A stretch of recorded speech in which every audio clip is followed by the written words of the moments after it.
The Galactic Council stood in its vast chamber, a place where the combined intellect of the universe convened to decide the fate of civilizations. A holographic projection of Earth shimmered before the assembly, its blue and green hues a stark contrast to the cold, metallic tones of the chamber. Representatives of countless species, their forms ranging from crystalline entities to gaseous beings encased in containment suits, looked on with detached curiosity. At the center, a towering alien with an elongated, translucent skull and deep-set luminous eyes raised a spindly arm to command silence. "Humans," it began, its voice a telepathic resonance felt rather than heard. "You have been observed. Your aggression, your chaotic governance, your reliance on primitive technology, it all marks you as unsuitable for membership in the Galactic Order. You cannot win against the tides of entropy and progress. We declare you unworthy." The statement hung in the air, unchallenged, as if the Council's verdict was a universal truth. A murmur of agreement rippled through the assembly. "Your self-destruction is inevitable," the speaker continued, "but we offer you an opportunity. Prove us wrong if you can." On Earth, the message was broadcast in every language, on every screen, to every corner of the globe. It struck like a hammer blow. The initial reaction was disbelief, followed by a cacophony of outrage. Anchors debated the Council's arrogance. Pundits questioned the validity of their assessment. Social media erupted with hashtags demanding defiance. Some dismissed the proclamation as alien propaganda, but most understood the gravity of the situation. Humanity had been judged, and found wanting. In the halls of power, world leaders convened emergency meetings. Science forums buzzed with theories about the Council's challenge, while military think tanks speculated on potential threats. Among the billions of voices, 3 stood out. An ambitious young engineer named Lin May argued for a radical overhaul of Earth's technological approach. Colonel David Harper, a battle-scarred veteran, insisted on preparing for a fight, even if it meant certain death. Dr. Elias Rahim, a biologist-turned-astrophysicist, believed humanity's ingenuity and adaptability would be its greatest weapons. Their paths would soon converge. Details of the challenge trickled in, a test of interstellar navigation, survival, and problem-solving. The Council's terms were clear and cruel. Humanity would receive no aid. They were to traverse a deadly expanse of space, gather specific resources, and return within a decade.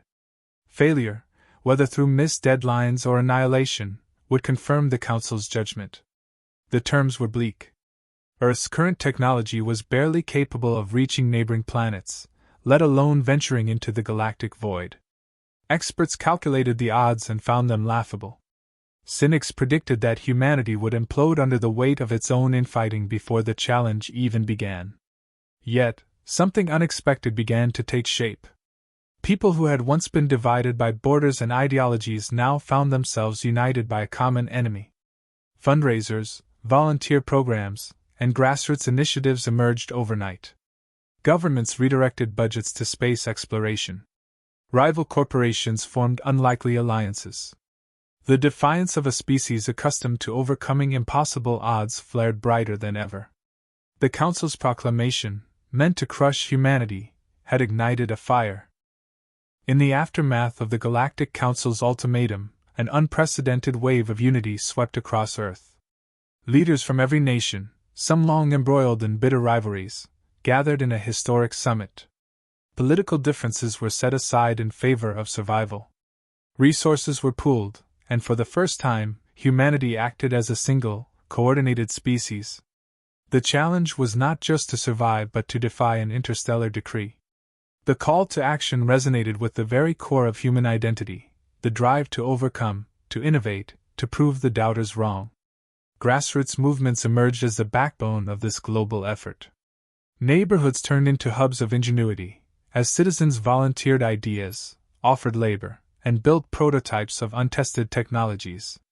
Crowdfunding campaigns raised staggering sums in hours. Farmers experimented with space-compatible crops, engineers brainstormed propulsion systems, and even children assembled messages of hope for humanity's champions. The spirit of collaboration became contagious. Together we rise, became humanity's rallying cry. Yet amid the optimism, there was no illusion of ease. The magnitude of the task loomed like an oppressive shadow. But it was precisely in the face of impossibility that humanity thrived. The Council had underestimated what a cornered species could achieve. Within this fervor of innovation and preparation, Lin May became a central figure. A prodigy in energy systems, she proposed a revolutionary spacecraft powered by solar fusion, an idea born of Earth's resource limitations. Despite skepticism, her conviction and brilliance won over skeptics, leading to the construction of humanity's first interstellar prototype. Her focus wasn't just on efficiency but on adaptability, crafting a vessel capable of evolving mid-mission. While May built the future, Colonel Harper honed humanity's edge. He assembled an elite task force, trained not only in traditional combat but in improvisation. His philosophy was clear: brute force would not win the day, but the ability to adapt, think on one's feet, and embrace the unexpected might. Simulated disasters became standard drills, conditioning his team to treat failure as a stepping stone to success. Meanwhile, Dr. Elias Rahim delved into the biological and environmental challenges humanity would face. His work in terraforming and cellular regeneration broke barriers previously thought insurmountable. He devised a way to sustain life in deep space without relying on bulky resource stockpiles. His breakthroughs were so profound that some whispered humanity might not just survive the test but emerge with technologies rivaling those of the Council itself. Amid this fervor of human ingenuity, an unexpected development occurred. A lone alien, cloaked in secrecy, approached Dr. Rahim with an offer. Its species had once faced similar condemnation from the Council and empathized with humanity's plight. The rogue alien provided fragments of information, mathematical insights and schematics. But its assistance came with a caveat: humanity had to integrate the knowledge without reliance. Trust in human creativity, the alien stressed, was the key to victory. Humanity, wary yet desperate, accepted. The alien's input proved invaluable in refining May's propulsion systems and enhancing Rahim's life support algorithms. But true to their nature, humans infused these advancements with their unique flair, creating something entirely new, an amalgamation of alien insight and human ingenuity that defied expectation. With every passing day, Earth transformed into a crucible of hope and determination. The Council's proclamation had been meant to crush, but instead, it had galvanized. As humanity prepared for the impossible mission, the world stood united, not just to survive, but to prove that the fire of their resolve could outshine the cold judgment of the stars. The fleet lifted off amidst the collective hopes of an entire planet.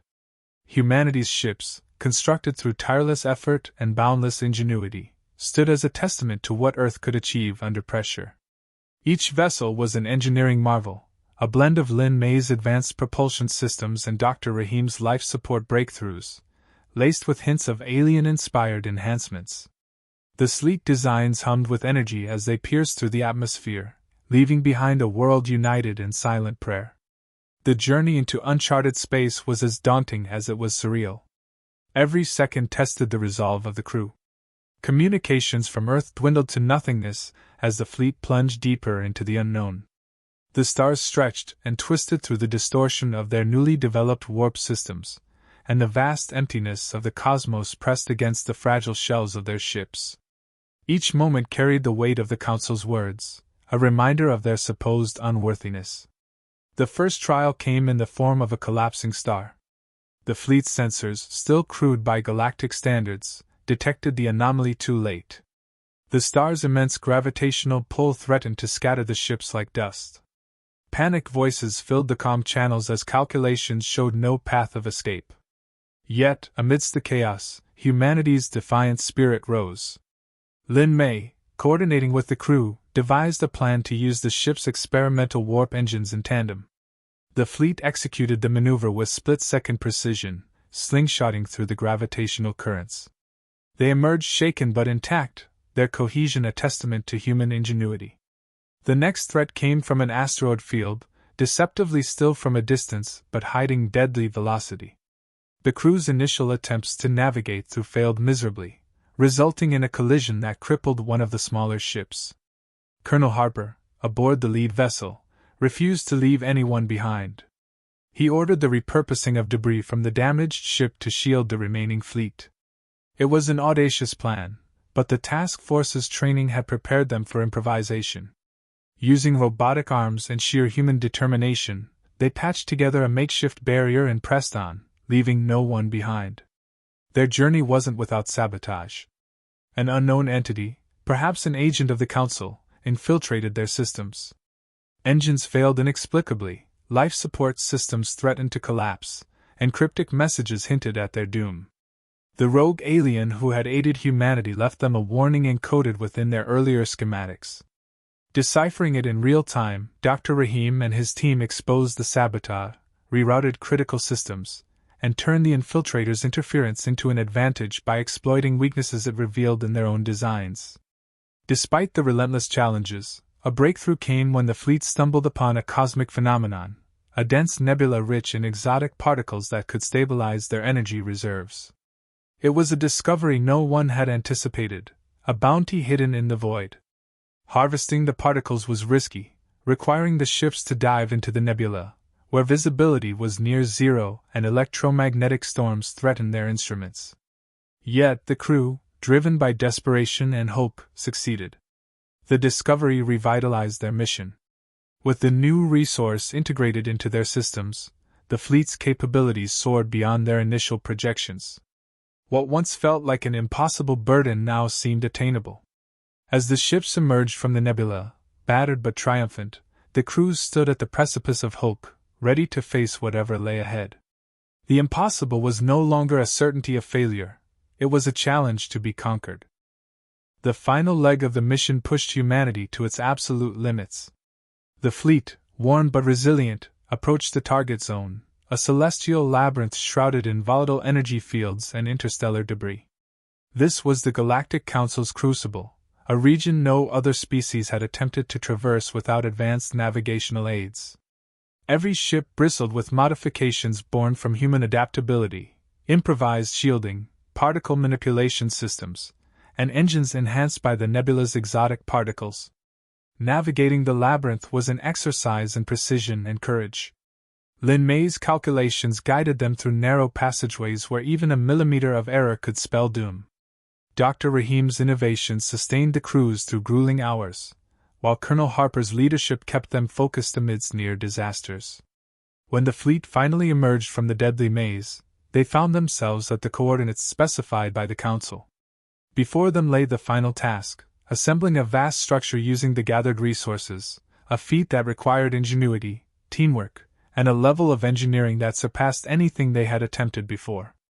Piece by piece, the structure took shape, a sprawling, self-sustaining habitat capable of harnessing energy directly from the void. It was more than a demonstration of survival. It was a declaration of human creativity. Against all odds, they had done it. The impossible had become reality, and their creation stood as a monument to humanity's defiance. The Galactic Council observed in stunned silence as the final transmission from the fleet displayed the completed structure. Representatives of the advanced civilizations whispered among themselves, unable to reconcile their expectations with the reality before them. Some argued that the challenge had been too lenient, that humanity must have exploited loopholes. Others admitted, reluctantly, that the humans had accomplished what they themselves might have failed to achieve. The Council's deliberation grew heated when the rogue alien revealed its minor assistance to humanity. Accusations flew, but the alien stood firm. What I provided was knowledge already within their reach, it argued. They succeeded not because of me, but because of who they are, adaptable, relentless, and unwilling to accept defeat. The Council's speaker, faced with undeniable evidence, turned to humanity's emissary for a response. The humans, weary yet unbowed, transmitted a message that resounded across the galaxy. Their words were simple but carried a weight that transcended language. We were told we could not win, that our destruction was inevitable. We are here now, not because we ignored the odds, but because we defied them. Dismiss us if you will, but know this, humanity will endure. We are more than you believed, and far more than you feared. The message ended, but its impact lingered. The Galactic Council, once so certain of humanity's inferiority, now faced a sobering truth. The humans had not just survived their test, they had rewritten the narrative. In their defiance, they had claimed their place among the stars. Earth erupted in celebration as the message of triumph reached its people. From bustling metropolises to quiet rural villages, humanity rejoiced as one. Cities lit up the night with fireworks, a dazzling display of solidarity and pride. Streets filled with cheers, songs, and tears of relief.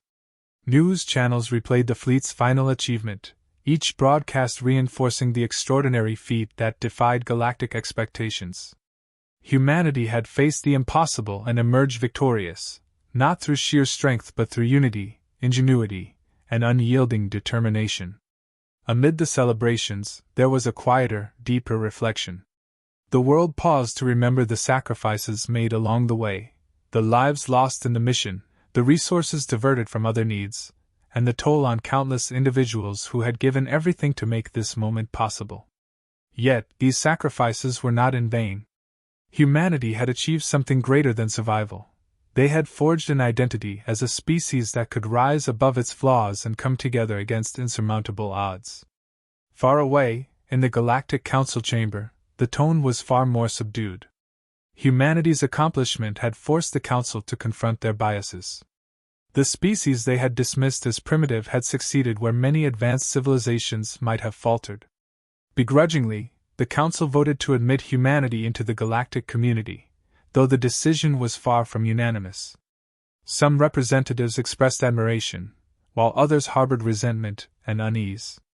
Humanity's boldness was both its strength and its most dangerous trait, and many feared what such a tenacious species might do with its newfound status. The terms of membership were laden with stipulations meant to temper humanity's rise, but Earth's emissaries accepted with quiet confidence.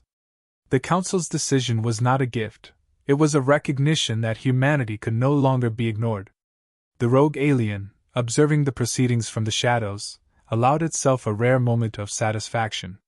Humanity had not only proven its worth but also planted seeds of change within the Council itself. As Earth settled into its new role, the work of forging a future among the stars began. Diplomatic missions reached out to alien civilizations, some wary, others curious.